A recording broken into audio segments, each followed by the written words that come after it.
नमस्कार दोस्तों, आप सभी का स्वागत है मेरा चैनल एडमिशन वाला पर। और सभी को पता है इंजीनियरिंग की फर्स्ट राउंड की अलॉटमेंट की लिस्ट आज लग चुकी है। आपको पता होगा कि आपको कौन सा कॉलेज मिला है, कौन सी ब्रांच मिली है। आपने उस पर कोई डिसीजन भी लिया होगा। तो चलिए देखेंगे कि फर्स्ट राउंड होने के बाद किस स्टूडेंट को क्या एक्शन लेनी होगी, क्योंकि आपको अलॉटमेंट तो मिली है लेकिन उसके बाद क्या करना होगा ये भी हम जान लेंगे। सेल्फ वेरिफिकेशन ये टर्म क्या है उसके बारे में भी जान लेंगे, और जिनको कॉलेज मिला है उनको क्या करना होगा और जिनको नहीं मिला वो लोग क्या करेंगे उसके बारे में भी जान लेंगे। तो चलिए बिना देरी के करते हैं वीडियो में शुरुआत। तो दोस्तों हम इस वीडियो में देखेंगे कि जिनको पहला ही ऑप्शन मिला था उन लोगों को, क्योंकि इस पूरे अलॉटमेंट के प्रोसेस में ये सिनारियोज होंगे कि पहले किसी को कोई पहला ही ऑप्शन मिला होगा और किसी को पहला छोड़ के कोई और ऑप्शन मिला होगा, और ऐसी कंडीशन होगी कि कुछ स्टूडेंट्स की कि उनको कुछ भी नहीं मिला होगा, और ऐसे भी कुछ स्टूडेंट्स होंगे जिन्होंने ऑप्शन फॉर्म ही नहीं भरा था। तो चलिए इस सब के बारे में हम जान लेंगे कि वो स्टूडेंट्स आगे जाकर क्या कर सकते हैं, या फिर इस फर्स्ट राउंड के अलॉटमेंट के बाद उन्हें क्या करना है। तो पहली बार हम सोचेंगे, पहली बार हम देखेंगे कि जिनको पहला ही ऑप्शन मिला है, मतलब पहले नंबर का, उन्होंने जो ऑप्शन फॉर्म भरा था उसमें जो टॉप मोस्ट उन्होंने ऑप्शन दिया था, जो पहले नंबर पे कॉलेज डाला था वही उनको मिला है। तो इस कंडीशन में वो क्या करेंगे और उनके सामने क्या क्या रास्ते होंगे, तो उसके बारे में जान लेंगे। सभी को पता है कि हमें अब सीट मिल चुकी है। उसके बाद कल से आपका शुरू होगा सेल्फ वेरिफिकेशन का प्रोसीजर। पहले आपको लॉगिन करना है। लॉगिन में अभी कोई लिंक एक्टिवेट नहीं होगी, लेकिन कल आपके सामने, या फिर जब तक ये वीडियो मैं अपलोड कर दूंगा तब तक आपके लॉगिन में सेल्फ वेरिफिकेशन का प्रोसीजर आ चुका होगा। तो आपको सिंपली सेल्फ वेरिफिकेशन जो लिंक दिया है वहाँ पर क्लिक करना है। 3-4 स्टेजेस में सेल्फ वेरिफिकेशन होगी। इसी वीडियो के कुछ जब हम पूरा प्रोसेस ही समझ लेंगे तो आखिर में हम सेल्फ वेरिफिकेशन की स्टेज डिटेल में डिस्कशन भी करेंगे। तो सेल्फ वेरिफिकेशन आपको करना होगा, मतलब कि आपने जो भी दावे किए हैं, जो भी फॉर्म भरा था, जिस आधार पर आपको सीट अलॉटमेंट हो चुकी है, तो वो आपने जो क्लेम किए थे वो सब सही है, उसमें कोई गलती नहीं है, आपने कोई गलत इन्फॉर्मेशन नहीं दी, और आपके साथ आपके पास उसको प्रूव करने के लिए सभी डॉक्यूमेंट भी उपलब्ध है। तो ऐसे स्थिति में कोई प्रॉब्लम नहीं होगा। अगर एरर नहीं है तो फिर आप सीधा अगले स्टेज के लिए जाओगे, पूरा वेरिफिकेशन करोगे, यस उसे करोगे, करेक्ट करोगे, और सीट एक्सेप्टेंस के एक्चुअल प्रोसीजर के लिए आप जाओगे। अगर कुछ एरर है तो फिर वो आपको कंफर्म या फिर करेक्ट करना होगा, और करेक्ट करने की प्रोसीजर सिंपल है। आपको ग्रीवेंस डालना है। आपने जिस प्रकार से फॉर्म भरा है, मतलब ई स्क्रूटिनी से फॉर्म भरा है, तो आप ई स्क्रूटिनी के थ्रू ग्रीवेंस डालोगे, और अगर आपने फिजिकल स्क्रूटिनी से फॉर्म भरा है तो आप एफसी पे जाकर ये आपको एरर उनको आप रिपोर्ट करोगे। तो ये एरर करेक्ट होने के बाद ही आप अगला प्रोसीजर जो है सीट एक्सेप्टेंस का वो कर पाओगे। मतलब कोई एरर है तो उसे करेक्ट करो और फिर आप ये अगला प्रोसेस कर पाओगे। अगर कोई एरर नहीं, बहुत सारे स्टूडेंट्स ऐसे होंगे कि उनके पास उनके एप्लीकेशन में कोई एरर नहीं होगा, और कुछ वो पर्टिकुलर एरर भी है, वो भी हम अगले स्लाइड पर डिस्कशन करेंगे कि कौन कौन से एरर वहाँ पर करेक्ट हो सकते हैं। चलिए वो भी देख लेंगे। तो दोस्तों सबसे पहले तो हम कुछ आपकी जो पहले एरर देख लेते हैं हम। चलिए, तो एरर कौन कौन से आप उसमें करेक्ट कर सकते हैं। तो अगर मेल फीमेल में अगर कुछ गलती हुई है, और आप मार्क डालते समय कुछ आपसे गलती हुई, लेकिन आप मार्क चेंज किए भी आपने, तो भी आपकी मेरिट पर कोई फ़र्क नहीं पड़ने वाला। उसके बाद कैटेगरी का आपके पास क्लेम है और उसने आपने मतलब उसमें कोई चेंजेस करना है, डॉक्यूमेंट आने वाला ही नहीं है, ऐसी कुछ कंडीशंस है, तो वैलिडिटी के लिए तो ऑलरेडी हमें सहूलत दे दी है, लेकिन बाकी के डॉक्यूमेंट के लिए। और दूसरा एक आप माइनॉरिटी स्टेटस चेंज करना चाहते हैं। उसके बाद डिसेबिलिटी का स्टेटस, डिफेंस का स्टेटस, टाइप ऑफ कैंडिडेचर, कुछ आपने सेलेक्ट गलत किया था, उसके प्रूफ करने के लिए आपके पास डॉक्यूमेंट नहीं है। लेकिन दोस्तों ये जो सारे एरर है, इसमें से अगर जैसे कि होम यूनिवर्सिटी चेंज किए आपने, TFWS को आपको रिमूव करना है, और उसके बाद क्वालिफिकेशन में कुछ बदलाव है, और अगर आप कैटेगरी से हो, डॉक्यूमेंट नहीं, तो आपको जनरल कैटेगरी में कन्वर्ट किया जाएगा, लेकिन जनरल टू रिजर्व कैटेगरी आपको कोई किसी भी प्रकार में अभी आपके पास डॉक्यूमेंट आए, समझो आपने ओपन में फॉर्म भरा था, अभी आपके पास डॉक्यूमेंट और आप चाहते हो कि अभी आप कैटेगरी में कन्वर्ट हो, तो अभी वो संभव नहीं है। हाँ, रिजर्व कैटेगरी में हो और आपको पता है कि डॉक्यूमेंट मिलने वाला नहीं है, या फिर नहीं रिजेक्ट कर दिया आपका डॉक्यूमेंट, तो फिर आप जनरल में कन्वर्ट हो सकते हो, लेकिन उल्टा नहीं हो पाएगा। लेकिन एक याद रखिएगा, ये जो सारे आप करेक्शन करोगे और इसका सीट इफेक्ट जो आपको मिला हुआ सीट है उस पर अगर आता है तो वो सीट आपको नहीं मिलेगी।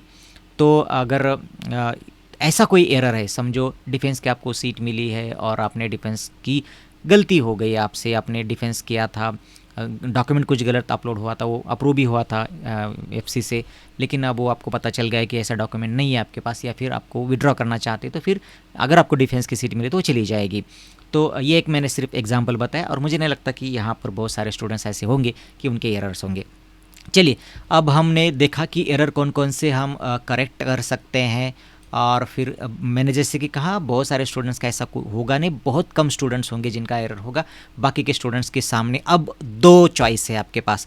पहला ऑप्शन मिला है तो सभी को पता है ऑटो फ्रीज होगा वो, और ऑटो फ्रीज ये हो गया, इसको यूज़ की जाती है कि इस एडमिशन सिस्टम में अगर आप पहला मांगते हो, इसका मतलब यही है कि इस एडमिशन सिस्टम से जो सर्वोत्तम ऑप्शन आपको चाहिए आपने वो मांगा है, और अगर वो मिला है तो फिर उसमें और आगे क्या मिलना है आपको, एक नंबर का तो मिला है और क्या मिलने वाला है। तो फिर इसीलिए एक कंसेप्ट है कि आपका जो सीट है, आपको पहला ही ऑप्शन मिला है, आपकी सर्वोच्च जो चाहत थी आपको मिली है, तो फिर उसे लॉक किया जाएगा आपके लिए, उसे आपके लिए ही फ्रीज किया जाएगा, और वो सिस्टम उसे ऑटो फ्रीज करेगी, वो सीट आपके लिए ही होगी, और फिर उसको आपको लेना ही पड़ेगा। तो अगर आपने नहीं लिया वो सीट तो फिर वो सीट तो चली जाएगी, लेकिन आप इस पूरे एडमिशन सिस्टम से बाहर हो जाओगे। तो पहला ही ऑप्शन मिला है तो वो ऑटो फ्रीज हो जाएगी, यानी वो आपके लिए कंफर्म हो जाएगी, आप उसे छोड़ नहीं सकते।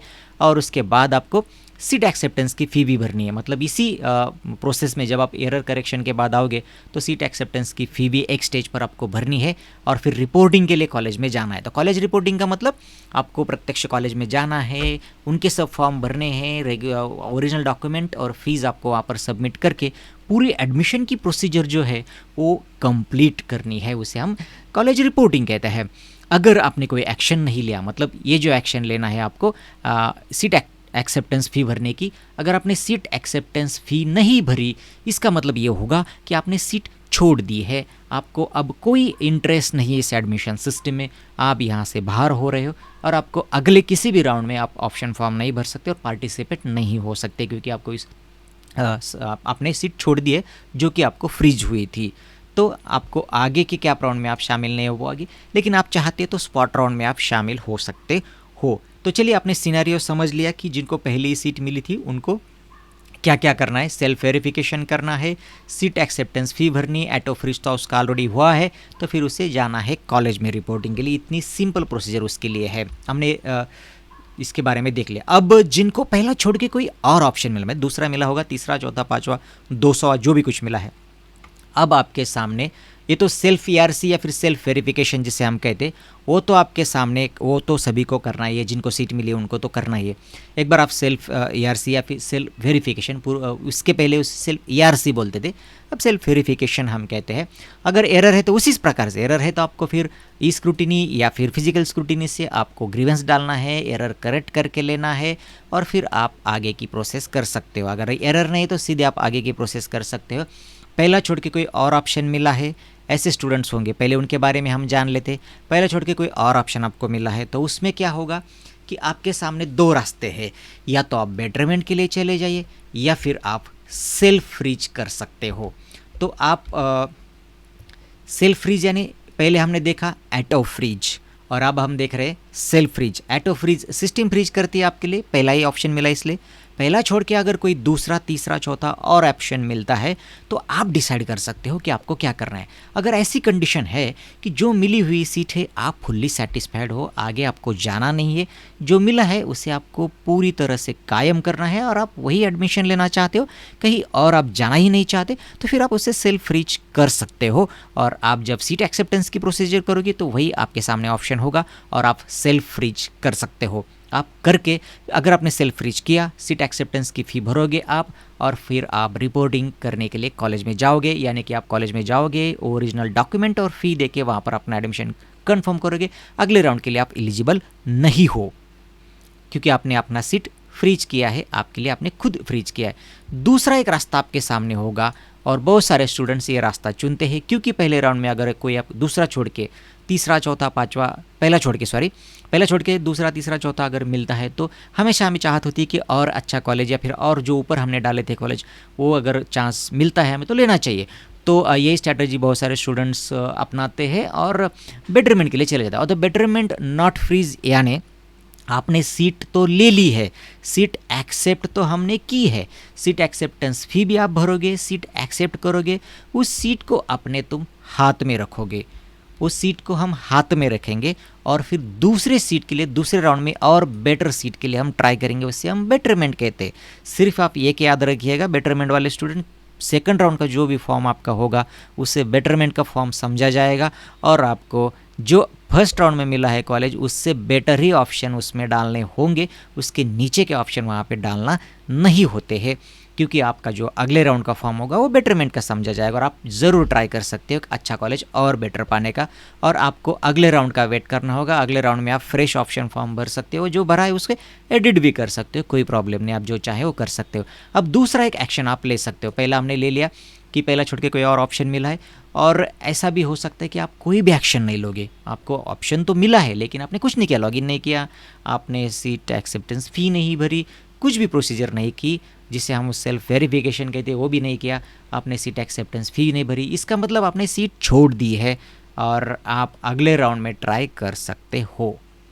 तो आप अगले राउंड में ट्राई कर सकते हो, लेकिन पहला ऑप्शन मिला तो आप ट्राई नहीं कर सकोगे। तो सेल्फ वेरिफिकेशन की स्टेज यहाँ पर जल्दी से हम ले लेंगे, अगर कल हम उसके बारे में स्टेप बाय स्टेप हम उसको सेपरेट वीडियो के द्वारा उस पर चर्चा करेंगे। जनरली आपको आपने जो दावे किए हैं उसे वेरीफाई करना है, उसके बाद आपको चूज़ करना है क्या करना है, मतलब बेटरमेंट ऑप्शन करना है, नॉट फ्रीज करना है, जो भी कुछ आपको वो करना है आप करोगे, और फिर सीट एक्सेप्टेंस फ़ी भरोगे और कंफर्म सीट एक्सेप्टेंस का लेटर आप प्रिंट करोगे। ये सिंपल स्टेजेस, 4 स्टेजेस में हमें प्रोसीजर कंप्लीट करनी होती है, और ये करने के बाद फिर हम आपका ये फर्स्ट राउंड का सफ़र ख़त्म हो जाएगा।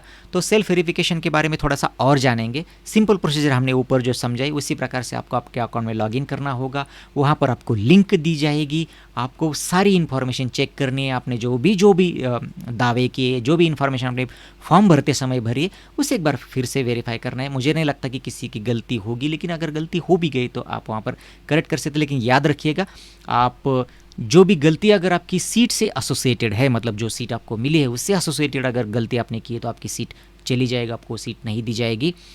तो ये आपको याद रखना होगा। अगर कोई प्रॉब्लम नहीं है तो कोई बात नहीं, आप अपने लॉगिन में जाइएगा, जैसे हमने ऊपर यहाँ पर डिस्कशन की, ये चारों स्टेजेस में आपको एप्लीकेशन ये स्टेप्स कंप्लीट करने हैं सेल्फ सीट एक्सेप्टेंस की, और फिर आपका सीट एक्सेप्ट का प्रोसीजर कंप्लीट हो जाएगा। बेटरमेंट को गए तो अगले राउंड की राह देखोगे, सेल्फ फ्रीज किया है तो कॉलेज में जाओगे, और ऑटो फ्रीज है तो भी आप कॉलेज में जाओगे रिपोर्टिंग के लिए। इतना सिंपल प्रोसीजर इस राउंड में होगा। अभी जिनको सीट मिली ही नहीं उनके बारे में थोड़ी सी चर्चा करेंगे दोस्तों। तो जिनको सीट मिली नहीं, हालांकि उनको कोई एक्सेप्टेंस या फिर कोई एक्शन लेने की ज़रूरत नहीं, क्योंकि उनको सीट ही नहीं मिली है, लेकिन उन्हें ढूंढना होगा कि उन्हें सीट क्यों नहीं मिली। तो या तो ऑप्शन फॉर्म भरने में उन्होंने गलती की इसलिए उन्हें ऑप्शन नहीं मिला, या फिर सीट नहीं मिली, या फिर उन्होंने ऑप्शन फॉर्म ही नहीं भरा, हो सकता है कि उन्होंने ऑप्शन फॉर्म नहीं भरा, लेकिन सबसे ज़्यादा गलती ये हो सकती है कि आपने आपके मेरिट के अनुसार कॉलेजेस डाले नहीं, इसलिए आपको कोई मिला नहीं। तो ये आपको अगले राउंड में देखना होगा कि हमने कहाँ गलती कर दी, हमने कौन से ऑप्शन मिस किए और उसकी वजह से ऐसा हुआ कि हमें सीट नहीं मिली, या फिर हो सकता है कि उन्होंने बहुत कम ऑप्शन दिए होंगे, कुछ ना कुछ तो गलती उन्होंने ज़रूर की है और उसे उन्हें रेक्टिफाई करना होगा, उसे उन्हें दुरुस्त करना होगा अगले राउंड में, तभी उनको सीट मिल पाएगी। ये तो राउंड आपका चला गया है, लेकिन अगले राउंड में एक और चांस आपके हाथ में होगा एक कॉलेज पाने का, और उसके बाद फिर आप बेटरमेंट के लिए भी जा सकते हो। तो इस वीडियो में बस इतना ही था दोस्तों। कल हम देखेंगे step by step seat acceptance की प्रोसेस कैसे करनी है, और चाहे तो फ्रीज, बेटरमेंट और सेल्फ फ्रीज के बारे में सेपरेट वीडियो के जरिए भी हम चर्चा करेंगे। रुकते यहाँ पर फिर मिलेंगे किसी नए वीडियो में, तब तक लिए नमस्कार, शुभ रात्रि।